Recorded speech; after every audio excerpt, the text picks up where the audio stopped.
नमस्कार मित्रांनो, मी कोळापे sir, Shri Shivaji high school Dongaon. आपल्या सर्वांचे यशस्वी अकॅडमी या यूट्यूब चॅनलमध्ये सहर्ष स्वागत करत आहोत. मित्रांनो, विद्यार्थ्याच्या शालेय जीवनामध्ये स्पर्धा ही खूप महत्त्वाची असते आणि आम्हाला एक गोष्ट सांगू इच्छितो आणि त्याकरता आमच्या संपूर्ण शाळेला खूप गौरव होत आहे, खूप अभिमान होत आहे की आमच्या शाळेमधले 41 विद्यार्थी हे NMMS या शिष्यवृत्ती परीक्षेमध्ये, या स्कॉलरशिप परीक्षेमध्ये पास झालेले आहे, पात्र झालेले आहे. आणि त्यामध्ये एकूण 17 विद्यार्थी हे सारथी शिष्यवृत्तीसाठी पात्र आहेत आणि परत त्याशिवाय आमचे 5 विद्यार्थी हे NMS शिष्यवृत्तीमध्ये मेरिटमध्ये आलेले आहे. तर मित्रांनो, कोणताही जर का विजय जर का म्हटलं किंवा कोणतेही यश जर का म्हटलं तर कोणत्याही यशाचा मागं किंवा विजयाचा मागं एक संघर्ष असतो. आणि मला 100% खात्री आहे की आमचे जे विद्यार्थी आहे त्या विद्यार्थ्यांनी यामध्ये जास्त मेहनत घेतलेली आहे. म्हणजे या प्रत्येकाचा संघर्ष जर का तुम्ही जर का ऐकला तर यदा कदाचित तुम्हाला खूप जास्त प्रेरणासुद्धा मिळेल. इथे बसलेले माझे सहकारी मित्र वारकरी सर हे NMS विभाग प्रमुख आहे. तर यामध्ये मुलांनी जो काही संघर्ष वगैरे केलेला आहे, आपण ते संघर्षाची गाथा, ज्या ज्या मुलांची इच्छा होती ते मुलं इथं आलेले आहेत आणि त्यांचे संघर्षाची गाथा आपण एकदा बघूया. यामध्ये मुलांच्या मुलाखतीमध्ये स्पेशली तुम्हाला खूप जास्त प्रेरणा मिळेल आणि त्याही शिवाय पालकांनी तर हा व्हिडिओ आवर्जून पाहायला पाहिजे. कारण की यामध्ये पुढे जर का विद्यार्थ्याचं करिअर असो, भविष्य असो की वर्तमान असो की येणारं भविष्य असो, या सगळ्या गोष्टीमध्ये संघर्षाशिवाय, स्पर्धा परीक्षाशिवाय काहीच खरं नसते. आणि NMS परीक्षा जर का म्हटलं तर ही एक शालेय जीवनामधली MPSC परीक्षाच आहे. तर यामध्ये सगळ्यात अगोदर आपण एक काम करूया. कुमारी वैष्णवी प्रवीण सातपुते ही जी विद्यार्थी आहे, ही विद्यार्थी संपूर्ण बुलढाणा जिल्ह्यामधून विजेमधून प्रथम आलेली आहे. तर मी विचारू इच्छितो की वैष्णवी, तू ही जी स्पर्धा परीक्षा पास केली तर तुला आता म्हणजे काय वाटतं तुला आता? सर, मला खूप छान वाटते. मला आधी वाटतही नव्हतं की मी मेरिटमध्ये येईल, पण मेरिटमध्ये आली. माझं जे मी थोडाफार अभ्यास झाला माझ्याच्याने, तो मी म्हणजे त्याला मला यश मिळालं आणि मी मेरिटमध्ये आली. या वैष्णवीबद्दल सांगू इच्छितो की हिचा संघर्ष खूप मोठा आहे. कारण की एक्झामचा 20-25 दिवसा अगोदर वैष्णवीचे वडील एक्सपायर झाले होते आणि त्याशिवाय एक्झामच्या त्या आठवड्यामध्ये तिला टायफॉईडसुद्धा झाला होता. तर याबद्दल तुला काय सांगायचं आहे का? म्हणजे माझे पप्पा जेव्हा वारले तेव्हा तर माझा काही अभ्यास झालाच नाही. पण जेव्हा मला करायचा होता तेव्हाही मला टायफॉईड झाला. त्यामुळं जेवढा पाहिजे तेवढा अभ्यास माझा झाला नाही. म्हणून मला असं वाटत होतं की मी मेरिटमध्ये येऊ शकणार नाही. पण मी मेरिटमध्ये आली तर मला आता खूप छान वाटते.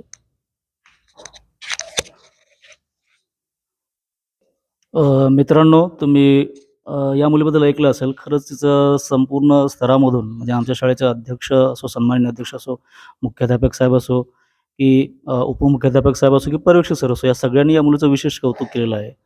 आणि त्याहीशिवाय इतरही मुलांचे काही अनुभव आहेत ते मी तुम्हाला सांगू इच्छितो. यामध्ये अजून काही विषय जर का म्हटलं तर सोहम कावले. सोहम कावले, हां, 2 मिनिटं असं इकडे बेटा तसा. तुला हे NMS परीक्षेची प्रेरणा कशी तुझ्यामध्ये निर्माण झाली ते एकदा सांगतो एकदा. सर, माझ्या भावानं त्यानं बिन ती क्रॅक केली ती, तर मग ते म्हणे तू बिन घे. मग त्यानं मला शिकवलं होतं. म्हणजे सोहम, तू हे यावर्षी NMSचं 60,000 रुपयाचं बक्षीस जिंकलेलं आहे. NMSचं तू मेरिटमध्ये आलेला आहे. शाबाश, व्हेरी गुड. आणि त्याशिवाय तुझा भाऊसुद्धा मेरिटमध्ये आलेला आहे. तो आता सध्या 10वीला आहे, बरोबर आहे. म्हणजेच जर का कौतुक करण्यासारखी गोष्ट आहे की एकाच घरी 1,20,000 रुपये गेलेले आहे. NMS शिष्यवृत्ती जी आहे 60,000 रुपयाची, ती याला सुद्धा मिळालेली आहे आणि सोहमला सुद्धा मिळालेली आहे आणि सोहमचा भावाला सुद्धा मिळालेली आहे. हे एक महत्त्वाची गोष्ट आहे. याशिवाय कृष्णा पळसकर, कृष्णाबद्दल सांगायचं जर का म्हटलं तर कृष्णाची बहीण ही आमच्या शाळेमधून प्रथम आलेली आहे आणि त्या मुलीचं नाव आहे कुमारी सृष्टी पळसकर. आज काही ती आली नाही आहे. यानंतर कुमारी भक्ती कानखटाव. मी तिला विचारू इच्छितो की NMS परीक्षेमध्ये तिला काय अनुभव आला, तिचं वैयक्तिक मत काय आहे याबद्दल, विद्यार्थ्यांमध्ये काही बदल होतात काय, तर तिनं स्वतःचं मत व्यक्त करावं. मी भक्ती कानकटाव. माझं असं म्हणणं आहे की ही एक्झाम सगळ्यांनी दिली पाहिजे. कारण की आपल्याला पैशाचं जाऊ द्या, पण आपल्याला एक अभ्यास करायची प्रेरणा मिळते. अभ्यास करा वाटतो. म्हणजे आपल्याला अगोदर आपण एवढा अभ्यास केलेला नसतो, पण आपल्याला या एक्झाममध्ये अशी वेगळीच प्रेरणा मिळते की आपल्याला इतका अभ्यास करावा वाटतो की आपण कधीच आयुष्यात असा अभ्यास केलेला नसेल. व्हेरी गुड, शाबाश भक्ती.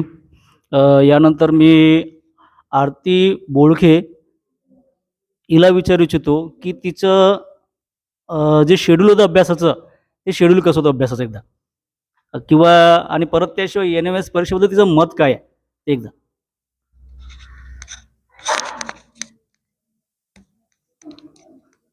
सर काय बोलू?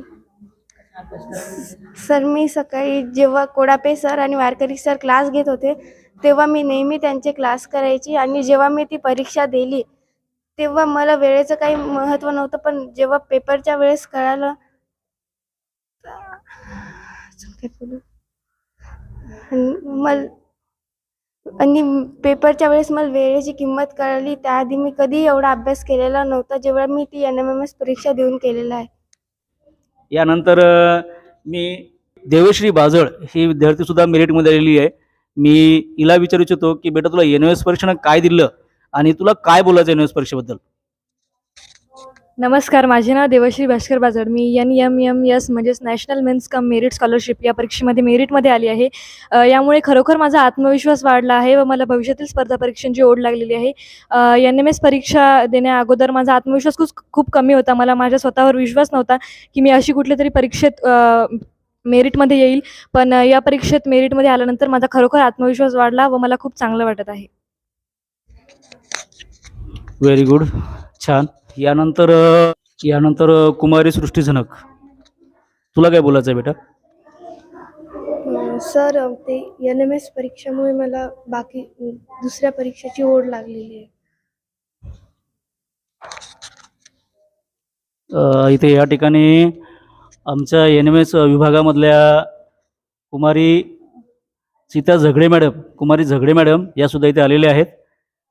तर हे जे आमचे जे विद्यार्थी आहे, एक विद्यार्थ्याचा खूप मोठा संघर्ष आहे, खूप स्ट्रगल आहे. फक्त एक शेवटचा प्रश्न विचारू इच्छितो मित्रांनो.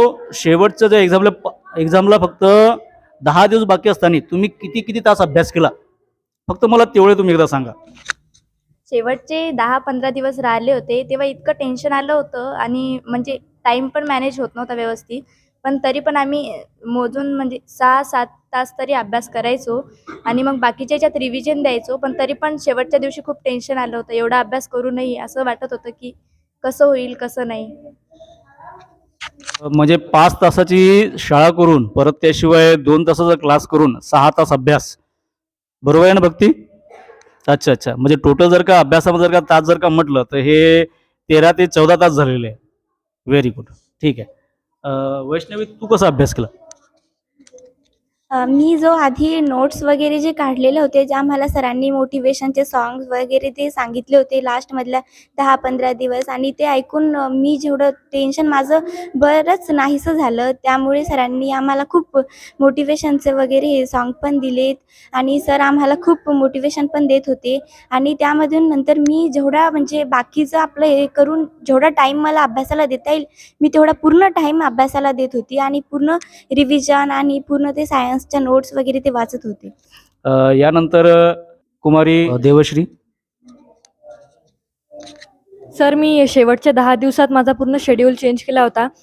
मी 3 तास मॅट आणि 3 तास सॅट अशा पद्धतीने अभ्यास केला होता.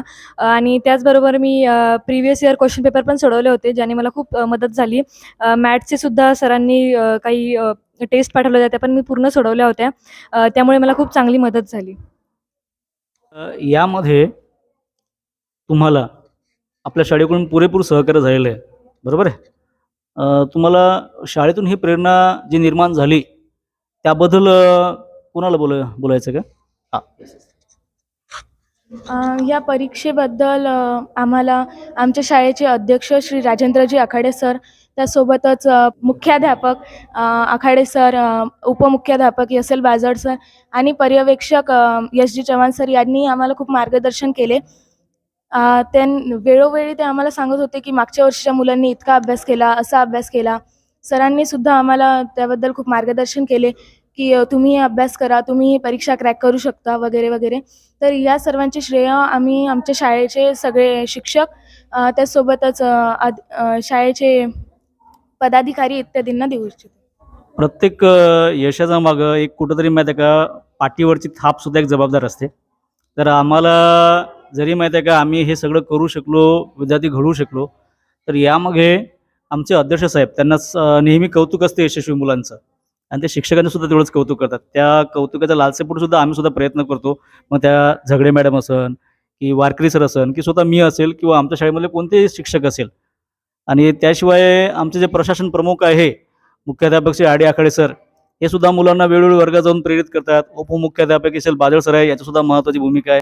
आणि त्याशिवाय आमचे पर्यवेक्षक श्री एजी चव्हाण सर, तर यांनी सुद्धा आम्हाला खूप मोटिवेट केलं. म्हणजे वेळोवेळी आम्हाला या मुलांना शिकवण्याकरता म्हणून वेळेची उपलब्धता करून देणे, या सगळ्या गोष्टीचं तर या सगळ्यांचा सुद्धा खूप हातभार आहे. त्यामुळे हे मुलं त्यांचंसुद्धा नाव घेतात.